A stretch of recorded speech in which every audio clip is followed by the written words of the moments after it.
अस्सलाम वालेकुम जी। ओके जी, now we are in to our second lecture. ये आपके प्रैक्टिकल का लेक्चर है। प्रैक्टिकल के लेक्चर में बेसिकली आप 3 न्यू सॉफ्टवेयर सीख रहे होंगे। हो सकता है आप लोगों ने लाइफ में ये पहले भी सीखे हो, Microsoft Word, Excel, PowerPoint, college में या स्कूल में आपने कोई प्रोजेक्ट किया हो इस पर, माइट पॉसिबल। लेकिन यूनिवर्सिटी में आकर आप लोगों कोई कई बच्चे होते हैं जिन्होंने इन सॉफ्टवेयर को पहले बिल्कुल भी नहीं छेड़ा होता, अभी भी उनका पता भी नहीं होता। तो आज हम लोग बेसिकली इनके नेचर के बारे में बात करेंगे, क्यों ये सॉफ्टवेयर आप लोगों के कोर्स में शामिल किए हुए हैं और प्रैक्टिकल किस तरह हम लोग देखेंगे।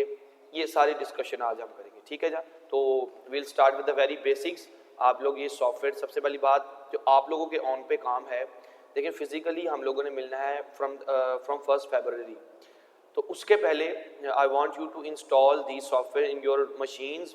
If you are having laptop और if you are having your computer at your place, आपका घर है, आप हॉस्टलाइज हो, जहाँ पे भी हो, काइंडली अपने पास ये सॉफ्टवेयर इंस्टॉल करके रख लीजिए बिफोर 1 फरवरी, ताकि आप लोग किसी से पीछे ना रहें और आप लोग प्रैक्टिकली साथ साथ परफॉर्म करें। हाँ, आपके कैंपस में तो लैब होगी, वहाँ पे आपके पास एक्सेसिबिलिटी होगी इन सॉफ्टवेयर्स की, कंप्यूटर यूज़ करने की, but most of the time आप उस लैब को लैब के टाइम पे ही यूज़ कर रहे होगे। तो लेकिन जो एक पर्सनल प्रैक्टिस होती है, उसके लिए I want you to install this software before 1 February. अब इंस्टॉल कहाँ से करेंगे? अगर आपको इंटरनेट से डाउनलोड करना आता है वहाँ से कर लें, लेकिन वो एक मुश्किल प्रोसीजर होता है, आपको लिंक नहीं मिलेगा, तो क्रैक करना पड़ेगा, तो मुश्किलात पेश आ सकती हैं। आसान तरीका ये है, आप इसकी CD परचेज़ कर लें, DVD परचेज़ कर लें, 50 रुपीज़ की आपको किसी भी कंप्यूटर के स्टोर से मिल जाएगी जो आपके करीब तरीन है। वो इंस्टॉल कर लें CD के ज़रिए से, या उसी को स्टोर वाले को कहें, वो आपको प्रोवाइड कर देगा, USB में आपको इंस्टॉल भी करके दे देगा। तो ये एक छोटी सी इन्वेस्टमेंट है जो आपने बिफोर 1 फरवरी करनी है। ओके, जब आप ये इंस्टॉल करवा लेंगे तो फिर आपको क्या करना है, उसके बारे में बात करते हैं। ये बेसिकली 3 सॉफ्टवेयर हैं जो आप लोगों को सीखने हैं। एक है माइक्रोसॉफ्ट पावर पॉइंट, ठीक है, एक है माइक्रोसॉफ्ट वर्ड और में एक है माइक्रोसॉफ्ट एक्सेल, ठीक है। अब ये बात कर लेते हैं कि इनके मल्टीपल वर्जन्स हैं, ठीक है। ये मैं क्या कर रहा हूँ, या ये मैंने क्या खोल लिया है, अभी इस पर बिल्कुल नहीं आपने घबराना, आपने बस इस चीज़ को फोकस करना है जो मैं सामने लिख रहा हूँ, ठीक है। माइक्रोसॉफ्ट ऑफिस एक पैकेज है, ठीक है।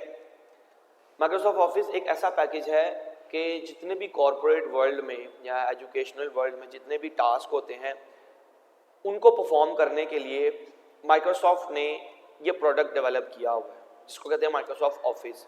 इस ऑफिस के अंदर हम लोग मल्टीपल टूल्स होते हैं जिनको हम यूज़ कर सकते हैं, जिनमें पेश है माइक्रोसॉफ्ट वर्ड, ठीक है, Microsoft Excel and then Microsoft PowerPoint, ठीक है।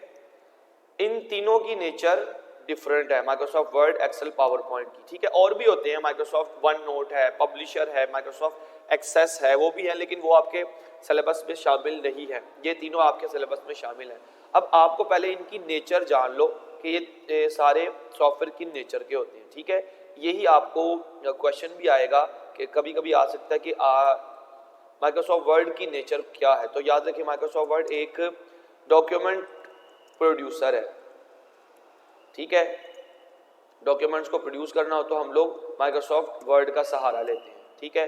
माइक्रोसॉफ्ट एक्सेल की नेचर है एक स्प्रेडशीट की, ठीक है जी, मतलब ये एक स्प्रेडशीट टाइप का सॉफ्टवेयर है। अभी मजीद देखेंगे स्प्रेडशीट क्या होती है, डॉक्यूमेंट प्रोडक्शन किसको कहते हैं, एटसेट्रा, ठीक है। और जो पावर पॉइंट है वो हमारे पास प्रेजेंटेशन क्रिएट करने के लिए सॉफ्टवेयर होता है, ओके। तो ये इन तीनों की नेचर है। यहां तक ये मतलब आपको याद रखनी है कि माइक्रोसॉफ्ट वर्ड जो सॉफ्टवेयर आप सीखोगे वो एक डॉक्यूमेंट प्रोड्यूस करने वाला सॉफ्टवेयर है। माइक्रोसॉफ्ट एक्सेल जो आप सीखोगे उसके अंदर आप स्प्रेडशीट बनाना सीख रहे होगे। पावर पॉइंट जो आप सीखोगे उसके अंदर आप प्रेजेंटेशंस बनाना सीखोगे, ठीक है। इनमें से कॉम्प्लेक्स थोड़ा सा एक्सेल है, वर्ड और पावर पॉइंट बहुत ज़्यादा आसान है, और माइट पॉसिबल आप लोगों में से काफ़ी बच्चों ने इनके अंदर ऑलरेडी काम करके रखा हो। कोई स्कूल का, कभी कॉलेज का कोई प्रोजेक्ट आपने मुकम्मल किया हो तो पॉसिबिलिटी है, अच्छी बात है। जिन्होंने कर रखा होगा उनका रिवाइज हो जाएगा, जिनको बिल्कुल नहीं आता उनको अच्छे से भी समझ आ जाएगा, ठीक है। तो we'll start with the Microsoft PowerPoint, okay. Excel और वर्ड हम लोग बाद में सीखेंगे, हमने स्टार्ट करना है पावर पॉइंट। जब पावर पॉइंट के ऊपर काम करने के लिए ऑब्वियसली आपके कंप्यूटर में ये इंस्टॉल होना चाहिए। अच्छा, एक और बात और अहम बात वो ये कि इसके मल्टीपल वर्जन्स हैं। 2000 का वर्जन है, 2003, 2007, 2010, 2013 का वर्जन है, 2016 का वर्जन है, ठीक है, और 2019 का वर्जन है, ठीक है। ये मल्टीपल वर्जन्स हैं। अब आप लोगों ने 2016 और 19 अगर आपको मिलता है मार्केट से तो आपने ये वाला इंस्टॉल करवा लेना है। 10, 13 रिकमेंडेड नहीं है लेकिन आपका काम चला देंगे। कोशिश करें जितना लेटेस्ट वर्जन हो आपके पास उतना ज़्यादा आपको अच्छा काम सीखने को मिलेगा, आप लोग उतने ज़्यादा अपडेटेड रहोगे। ये जो मैं जो सा वर्जन यूज़ कर रहा हूँ ये भी 2019 का वर्जन है, तो कोशिश करें मेरे साथ अलाइन हो जाएं और 2019 का इंस्टॉल करवा लें। लेकिन अगर 19 का नहीं मिलता तो एटलीस्ट 16 वाला वर्जन आप ज़रूर इंस्टॉल करवाएं, इससे नीचे फिर आपको काम समझने का और करने का मज़ा भी नहीं आएगा, ठीक है जी। ओके, तो ये जब सॉफ्टवेयर आप लोग इंस्टॉल कर लोगे तो फिर इनके ऊपर आपको मैं प्रोजेक्ट किया करूँगा छोटे छोटे, उन प्रोजेक्ट्स की फिर कॉपी आप लोग खुद बना के देखा करोगे ताकि टूल आपको अच्छे से चलाना आए। आपके एग्जाम्स में शॉर्ट कीज़ का बहुत इंपॉर्टेंट पार्ट आता है और वो शॉर्ट कीज़ बेसिकली इन्हीं टूल्स की शॉर्ट कीज़ होती हैं, ओके। तो मैंने जिस तरह आपको बताया will start with the power point. जब आप पावर पॉइंट को बिल्कुल पहली बार ओपन करोगे, ये मैंने पावर पॉइंट को ओपन करने की कमांड दी, आपके सामने पावर पॉइंट का इस तरह का इंटरफेस आएगा। रिसेंटली अगर आपने कोई काम किया होगा तो वो आपके सामने इस तरह हिस्ट्री की सूरत में फाइल्स आ रही होंगी। अगर आप वेरी फर्स्ट टाइम ओपन कर रहे हो तो आपके पास इस तरह का कोई भी इंटरफेस नहीं आएगा, ठीक है। अगर आपने बिल्कुल न्यू फाइल जनरेट करनी है तो लेफ्ट साइड पे ये न्यू की ऑप्शन है। अगर आपने कोई एग्जिस्टिंग फाइल ओपन करनी है तो ओपन की ऑप्शन है, ठीक है। और आपके पास कुछ थीम्स होते हैं, ठीक है। अगर मैं मोर थीम पे क्लिक करूंगा तो ये मल्टीपल थीम है जिनके ऊपर हम काम कर सकते हैं। इनके ऊपर मजीद हम बात करेंगे जब हम फिजिकल क्लास में मिलेंगे, ठीक है। But for the very first time आपके पास जब इस तरह का इंटरफेस होगा आपने ब्लैंक प्रेजेंटेशन पे क्लिक कर देना। अभी थीम पे काम नहीं करना, सिंपली ब्लैंक प्रेजेंटेशन। जब आप ब्लैंक प्रेजेंटेशन पे क्लिक करोगे तो आपके सामने इस तरह का इंटरफेस आ जाता है। अब आपने इस इंटरफेस को समझना है। इस इंटरफेस को समझने से पहले आपको ये समझना पड़ेगा कि प्रेजेंटेशन क्या है और प्रेजेंटेशन सॉफ्टवेयर क्यों होते हैं। देखें, जब आपने अपनी डिग्री के दौरान मल्टीपल सब्जेक्ट्स पढ़ने हैं, ठीक है। हर सब्जेक्ट में कुछ ना कुछ रिसर्च वर्क आप करोगे। उस रिसर्च वर्क को प्रेजेंट करने के लिए आपको अपनी प्रेजेंटेशन क्रिएट करनी होगी ताकि आप जब अपने सीनियर्स के सामने, अपने टीचर्स के सामने या किसी भी स्टेज पर जाकर आपको मौका मिलता है अपना रिसर्च वर्क शो करने का, तो आप अगर सिर्फ बोलोगे स्टेज पे जाके तो वो इम्पैक्ट क्रिएट नहीं होगा जब आप चीज़ें दिखाओगे भी साथ साथ, ओके। तो जब आप स्टेज पे जाके बोल रहे होगे आपके साथ साथ बोर्ड पे प्रेजेंटेशन भी वर्क कर रही होगी तो जो कम्युनिकेशन का इम्पैक्ट है वो ज़्यादा हो जाता है। So that is why we use PowerPoint अपनी प्रेजेंटेशन बनाने के लिए।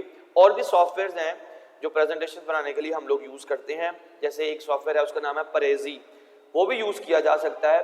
बट आपके सिलेबस में माइक्रोसॉफ्ट पावर पॉइंट शामिल है तो इसलिए हम वो सीख रहे हैं। हाँ, परेजी जो है उसकी परफॉर्मेंस बहुत ज़्यादा बेटर है पावर पॉइंट से, बट जो सिलेबस में शामिल है वो भी आपका काम चला देगा, okay ji.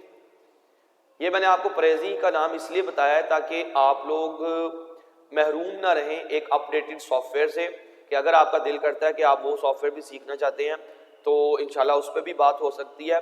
But at the moment आप इस सॉफ्टवेयर को अच्छे से सीख लें, इसमें एक्सपर्ट हो जाओगे तो काम चल जाएगा आपका, बल्कि दौड़ेगा काम, ओके। अच्छा, जब आप माइक्रोसॉफ्ट पावर पॉइंट को ओपन करोगे और ब्लैंक प्रेजेंटेशन को ओपन करोगे तो आपके सामने इस तरह का इंटरफेस आ जाएगा।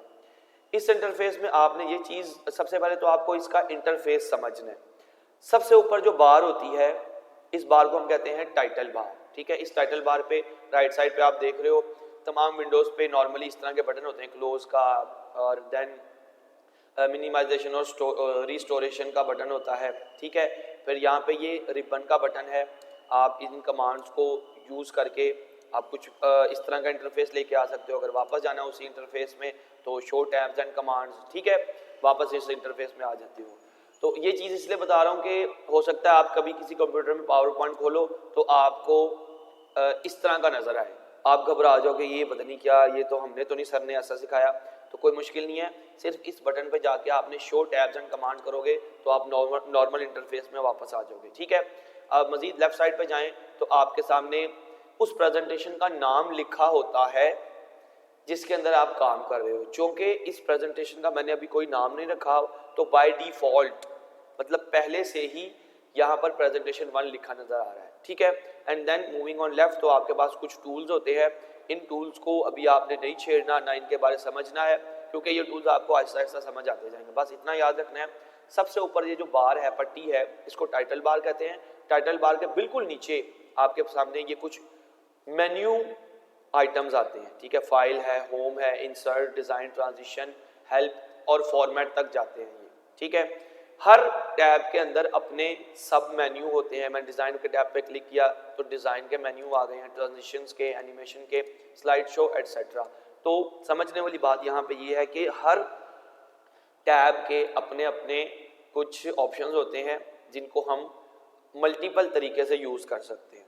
Okay, moving on right side तो आपके सामने ये एक सर्च बार होती है जो आपको 2013 और 2013 से पहले वाले वर्जन्स में नहीं मिलेगी। ये फीचर सिर्फ 2016 और 19 में है, उसके पहले आपको ये सर्च बार नहीं मिलती। सर्च बार इसलिए होती है, लेट्स सपोज मुझे वर्ड आर्ट की ऑप्शन एक होती है वो यूज़ करनी है और मुझे नहीं पता वो कहाँ पे जाके पड़ी हुई है, तो सिंपली मैं यहाँ पे सेलेक्ट करता हूँ वर्ड आर्ट और वो मुझे खुद ब खुद ढूंढ के बताता है कि वर्ड आर्ट यूज़ करना है तो ये तुम यूज़ कर लो।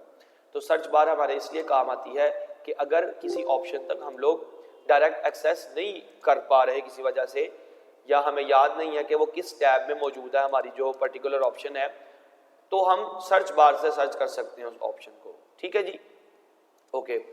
उसके आगे आओ तो ये जो चीज़ आपके पास है, इन ऑप्शंस को हम कहते हैं रिबन। ये सारा रिबन है, ये इंसर्ट का रिबन है, डिज़ाइन टैब का रिबन है, ट्रांजिशन का, एनिमेशन का, स्लाइड शो का। तो हर टैब के अपने अपने रिबन पर मल्टीपल ऑप्शंस होती हैं जो कभी एनेबल हुई होती हैं और कुछ डिसेबल हुई होती हैं। जैसे आप देख रहे हो ये पेस्ट की जो ऑप्शन है एट द मोमेंट डिसेबल है। ठीक है, क्योंकि आपने कोई ऐसा डेटा सेलेक्ट नहीं किया हुआ जो आप पेस्ट कर सको। ओके, तो जो आइटम्स एनेबल हैं वो आप एट द मोमेंट सेलेक्ट कर सकते हो, जो डिसेबल है उन पे क्लिक करोगे तो कुछ भी नहीं होगा। ठीक है जी, उसके बाद चलेंगे तो सबसे इंपॉर्टेंट चीज़ आ जाती है जिसको आप कह सकते हो कैनवस। ये जो व्हाइट कलर की विंडो है इसको आप कहते हो कैनवस। इस कैनवस के अंदर ये जो बॉक्स जिसका साइज मैं छोटा या इंक्रीज कर रहा हूँ, छोटा कम कर रहा हूँ, इन बॉक्सेस को हम कहते हैं प्लेस होल्डर्स।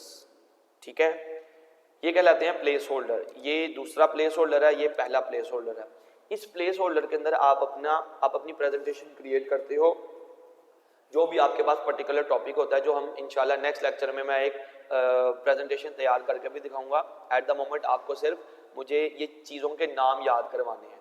ठीक है, तो सबसे ऊपर टाइटल बार है, फिर मेन्यू बार है। मेन्यू बार पे मुख्तलिफ मेन्यू आइटम्स होते हैं।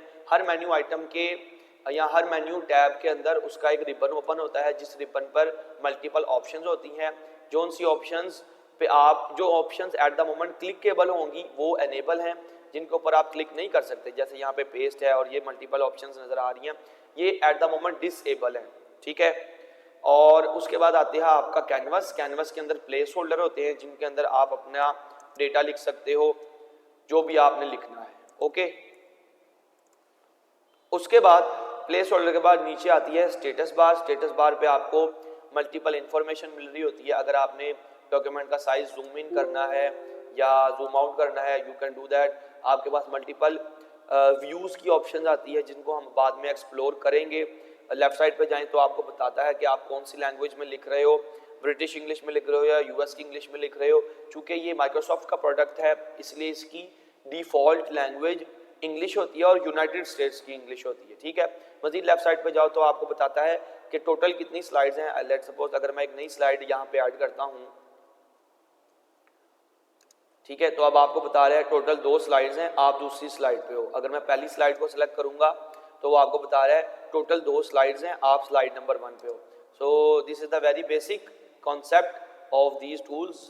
आप लोगों का टास्क ये है कि आप काइंडली फिजिकल क्लास में आने से पहले पहले तक अपने टूल्स मुकम्मल कर लो। कंप्यूटर है, लैपटॉप है या जो भी है, अगर वो दोनों चीज़ें नहीं है तो काइंडली उनका भी अरेंज कर लें ताकि आप किसी से पीछे ना रहें। और अरेंज करने के बाद आपने ये टूल्स इंस्टॉल करवाने हैं, वो आप अपने किसी भी करीबी कंप्यूटर के स्टोर पे जाके आप उनसे रब्ता करो, वो आपको इंस्टॉल करके दे सकते हैं, ठीक है जी। So enough for the first lecture. कोई सवाल होगा तो आप पूछ सकते हैं। मैंने अपने थ्योरी के लेक्चर में आपको फेसबुक की आईडी तो पता ही है और वहाँ पे मेरा व्हाट्सएप का नंबर भी है। कोई कंसर्न होगा, कोई दुख गम परेशानी इस सॉफ्टवेयर के रिलेटेड तो आप पूछ सकते हैं, ठीक है जी। Thank you so much.